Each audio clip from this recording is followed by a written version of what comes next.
Кыргыз бийлиги экстремист деп жарыялаган киши катары айтсам, бардык мессенджерлерден коопсуз каталышуу үчүн Signal мессенджерин тандайм. Анткени атайым кызмат менин жазгандарымды окуп, сүйлөшүүлөрүмдү токшоосун каалабайм. Айрыкча башка экстремисттер менен байланышканды. Мен Signalды тандайм. Анткени анда кыргызстандык УКМКчылардын Орусиялык ФСБнын кирип болсо Америкалык СРУнундагы тиши өтпөгөн шифрлөө колдонулат. Мен Signalды тандайм. Анткени менин билдирүүлөрүм компаниянын серверинде сакталбайт. Менин түзмөгүмдө гана болот.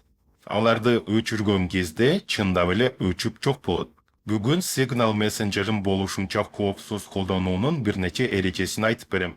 Биринчи кезекте Signalды колдонгон кезде бардык чаттарда билдирүү автоматтык түрдө өчүп кете турган функция жандырылсын. Бул деген сиз билдирүү жаздыңыз, белгилүү убакыттан кийин сиздеги дагы, маектешиңизде дагы билдирүүлөр өчүп кетет деген сөз. Бул өтө маанилүү. Анткени сизди же сүйлөшкөн адамыңызды кармай турган болсо, атайын кызмат жазышканыңарды окуй албай калат. Алар автоматтык түрдө өчөт. Экинчиси сөзсүз сырсыз, башкача айтканда пин орнотушубуз керек. Пин орнотуганда атайын кызмат Signalдагы аккаунтубузду башка түзмөк аркылуу ача албайт. Кыргызстандын атайын кызматы же башкалар деле SMS билдирүүлөрдү оңой эле ортодон тосуп алат.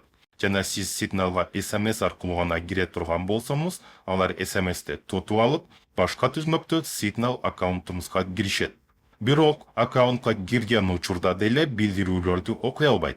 Анткени алар бир гана колдонуп жүргөн телефондо же ноутта сакталат. Ошентсе да мындай коркунучтан оолак болуш үчүн сөзсүз пин колдонуңуз.